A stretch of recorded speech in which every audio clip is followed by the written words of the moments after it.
Assalamualaikum warahmatullahi wabarakatuh. Hari ini kita akan membahas mengenai keamanan aplikasi web. Jadi serangan keamanan yang sering menyerang website PHP dan MySQL itu ada banyak. Ini contohnya ada beberapa yang akan kita bahas. Yang pertama adalah SQL injection. SQL injection ini serangan di mana penyerang menyisipkan perintah SQL berbahaya ke dalam query yang dibuat oleh aplikasi. Jadi kalau aplikasinya tidak bisa memvalidasi input dengan baik, maka penyerang nanti bisa mengakses, memodifikasi atau menghapus di database. Jadi contohnya kalau di aplikasi itu perintah SQL untuk memvalidasi username password dari login form bentuknya seperti ini. Select all from user where username and username and password dengan password. Nah, ini bisa diserang jika penyerang memasukkan misalnya perintah SQL seperti ini, or191 sebagai username, sehingga nanti query-nya menjadi valid dan memberikan akses ke seluruh data yang ada di database gitu ya. Kemudian berikutnya adalah cross-site scripting atau SSS. SSS ini jenis serangan di mana penyerang menyisipkan skrip berbahaya ke dalam halaman web yang dilihat oleh pengguna lain. Nah, menggunakan serangan SSS ini kita bisa atau hacker bisa mencuri cookie, mencuri session atau mengarahkan pengguna ke situs berbahaya. Jadi ini contoh perintahnya kalau di program PHP, data dari halaman komen misalnya dikirim ke variabel komen kemudian ditampilkan. Nah, jika input ini tidak divalidasi dengan benar, maksud input post comment ini tidak divalidasi dengan benar, maka nanti penyerang bisa memasukkan skrip berbahaya. Oke, contohnya misalnya yang sederhana skrip alert hack gitu ya. Jadi nanti ini akan menampilkan jendela gitu atau Windows begitu atau message box begitu ya, yang menampilkan tulisan alert hack setiap kali orang mengisi komen misalnya gitu ya. Berikutnya adalah cross-site request forgery atau CSRF. Adalah serangan di mana penyerang membuat permintaan HTTP berbahaya yang dibuat untuk dieksekusi oleh pengguna yang telah diautentikasi di aplikasi web. Ini bisa mengakibatkan tindakan yang tidak diinginkan dilakukan tanpa sepengetahuan pengguna. Nah, ini contohnya penyerang bisa membuat form tersembunyi yang mengirimkan permintaan post ke web, ke aplikasi web, dan pengguna yang sudah login nanti bisa tanpa sadar mengirimkan form tersebut. Kemudian yang keempat adalah remote file inclusion atau RFI. RFI terjadi ketika aplikasi PHP memungkinkan pengguna untuk menyertakan file atau penyerang di sini ya, menyertakan file dari URL yang ditentukan. Dan ini bisa digunakan oleh penyerang atau hacker untuk mengeksekusi kode berbahaya di server. Ini contohnya. Jadi kalau tadi itu menyerang menggunakan variabel postget, nah di sini menyerang menggunakan metode pengiriman file pakai get, tapi yang dikirimnya misalnya file begitu ya. File masuk ke variabel file, kemudian diincludekan filenya. Nah di sini penyerang bisa memasukkan file berbahaya mereka sendiri gitu ya, nanti berbahaya bagi sistem. Kemudian yang berikutnya adalah local file inclusion atau LFI. Nah, LFI ada varian dari RFI di mana penyerang menyertakan file lokal di server. Nah, ini bisa digunakan untuk membaca file sensitif di server. Ini contoh programnya sama dengan di mana tadi yang RFI. Nah, bentuknya seperti ini programnya. Jadi data diambil menggunakan metode get, kemudian masukkan ke variable file, kemudian diincludekan. Nah, ini penyerang bisa menyertakan file seperti bla bla bla etc. password gitu untuk membaca password sistem.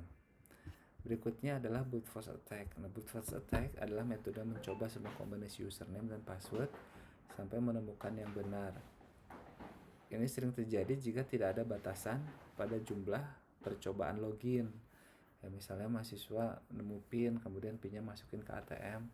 Di situ mahasiswa bisa menemukan PIN yang benar untuk kartu ATM tersebut.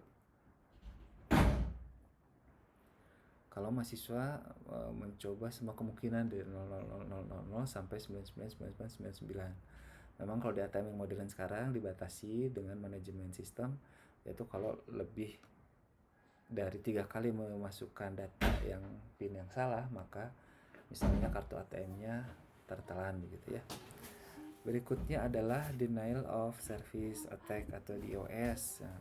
Nah, ini adalah serangan bertujuan untuk membuat layanan tidak bisa diakses dengan cara membanjiri server dengan permintaan yang berlebih, dan ini bisa membuat server menjadi overload sehingga tidak bisa melayani permintaan.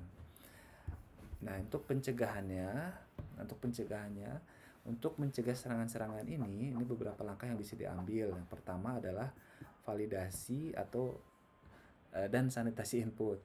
Jadi selalu validasi dan sanitasi input dari pengguna atau dari form gitu ya. Kemudian berikutnya adalah kalau di PHP gunakan selalu statement prepared atau prepared statements untuk mencegah SQL injection. Juga bisa gunakan prepared statement atau ORM. Kemudian filter output, gunakan fungsi seperti HTML special character ini untuk mencegah SSS. Kemudian juga gunakan token CSRF, ini implementasikan token CSRF untuk mencegah serangan CSRF ya. Kemudian pengaturan file, batasi akses dan pernyataan file serta gunakan whitelist untuk file yang bisa di-include. Kemudian pembatasan login ya, gunakan CAPTCHA misalnya ya untuk mencegah brute force attack yang tadi itu. Kemudian monitoring dan rate limiting. Ini monitor lalu lintas digunakan rate limiting untuk mencegah DOS. Nah, dengan memahami jenis-jenis serangan dan cara pencegahannya, nanti kita bisa membuat aplikasi web yang lebih aman. Nah, berikut ini adalah contoh program PHP yang rentan terhadap serangan SQL injection serta contoh script SQL injection yang bisa digunakan untuk melakukan penyerangan. Tentu yang sederhana ya. Nanti mahasiswa bisa explore sendiri untuk jenis serangan yang lebih advance atau lebih lanjut ya. Nah, ini contoh serangan SQL injection. Nanti mahasiswa buat dulu database security di PHP admin. Kemudian buat 2 tabel, yang satu adalah tabel users, yang kedua adalah tabel comments. Nah, tabel users dia ada fieldnya username dengan tipe data variable karakter panjangnya 255. Kemudian field berikutnya adalah password, variable karakter 255 dan primary key-nya username. Kemudian masukkan 2 data contoh, ini ada admin, jadi username-nya admin, password-nya admin, dan operator-operator untuk username-nya operator dan password-nya operator. Kemudian buat tabel comments ya, di sini ada 2 field. Yang pertama ID yang tipe datanya adalah integer dan auto increment. Auto increment itu kan berarti nambah secara otomatis. Berikutnya adalah comment untuk menyimpan data komentar dengan tipe data variable karakter. Dimana di tabel comment ini primary key-nya adalah field ID. Kemudian nanti mahasiswa buat file login.php, bentuknya seperti ini. Isinya itu ada server name, localhost, ini untuk hostnya, servernya. Kemudian username-nya root, passwordnya dikosongkan kalau misal masih standar. Kalau ada passwordnya ada isi dan password yang ada di sudah disetting di PHP adminnya mahasiswa masing-masing. Kemudian DBNM-nya security, ini sesuai dengan nama database yang sudah kita buat. Berikutnya kita buat koneksi. Nah, untuk contoh yang tidak aman kita pakai MySQLi ya. Jadi mahasiswa diharapkan install XAMPP-nya atau MySQL-nya yang sudah MariaDB. Kemudian diperiksa koneksi, kalau tidak ada kesalahan dia masuk ke request ini menggunakan metode post dari form login ya. Di sini dieksekusi menggunakan perintah SQL select all from users. Jadi ambil semua data dari tabel user di mana username-nya sesuai dengan username dimasukkan di login form dan juga sesuai dengan password yang dimasukkan di login form. Kalau username dan passwordnya ada di database, misalnya tadi admin atau operator, maka dia muncul tulisan login berhasil gitu ya. Ini kan simulasi aja. Kalau salah tidak ada di database, maka akan muncul teks username atau password salah. Kemudian, nah ini adalah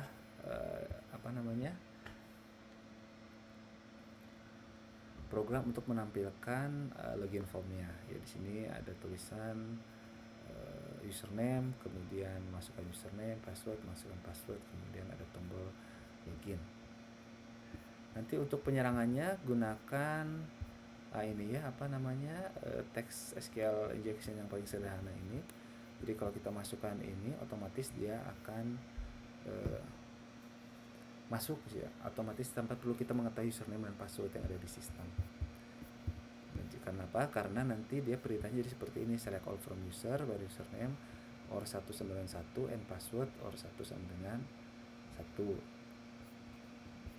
Kemudian untuk solusi mencegah SQL injection, nanti mahasiswa memang disarankan menggunakan PDO ya. Jadi programnya jangan pakai MySQL lagi, tapi gunakan PDO atau PHP Data Object sehingga dia bisa lebih aman. Nah, ini cara pembuatannya untuk PDO. Untuk koneksinya seperti ini, try connection, nah, ini new PDO, MySQL-nya, hostnya. Kemudian sini kalau ada password ya, username-nya, database name-nya masukkan di sini.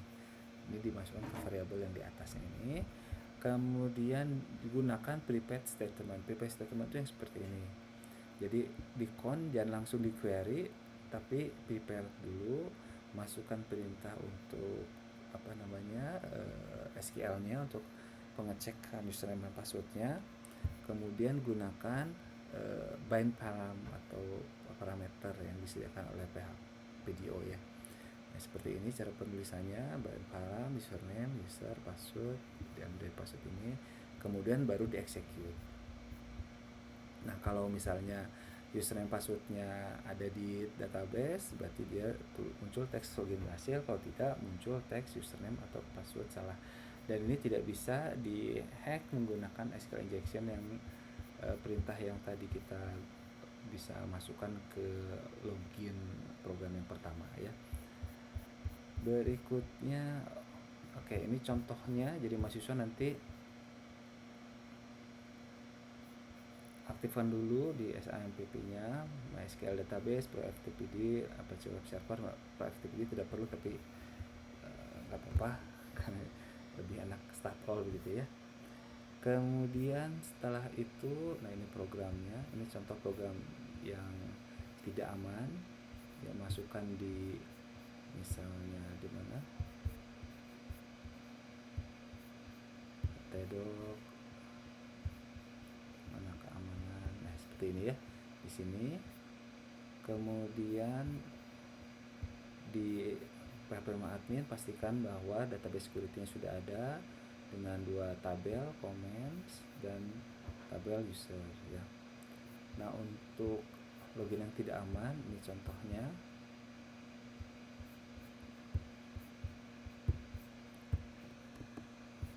Nah, kalau kita masukkan admin, dia ada di database, muncul login berhasil. Kalau adminnya misalnya passwordnya salah, dia muncul username atau password salah. Tapi kalau kita serang menggunakan perintah SQL injection yang tadi, yang untuk melakukan penyerangan begitu ya, misalnya ini copy, kemudian kita masukkan di username passwordnya, maka dia muncul login berhasil.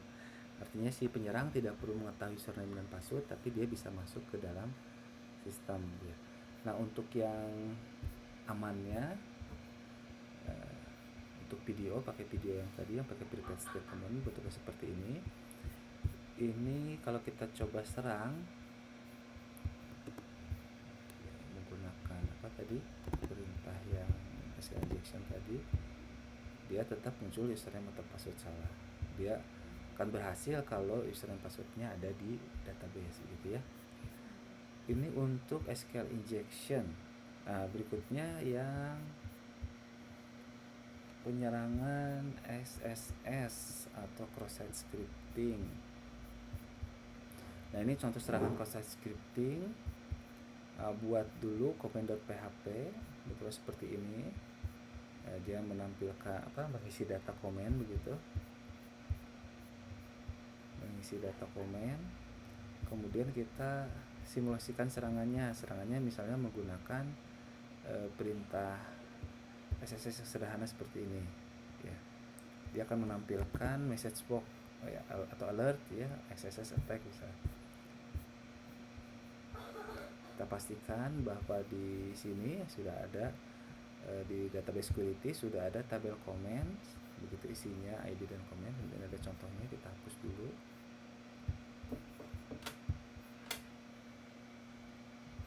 Kemudian kita coba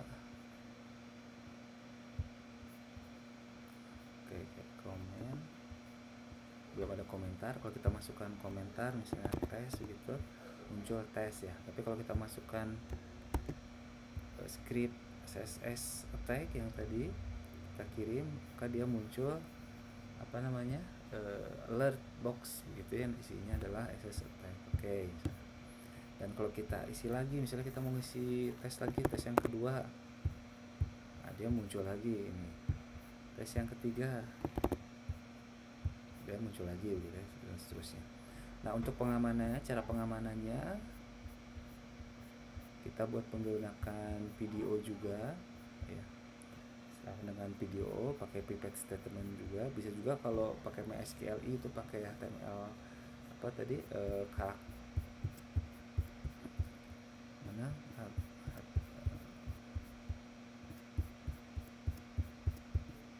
nah ini bisa pakai HTML special characters misalnya ya untuk CSS kalau pakai MySQL. Tapi kalau pakai video bisa langsung aja ya, bisa langsung saja pakai private statement dan blank params ini baru di execute. Jadi nanti contohnya ini yang komen yang amannya.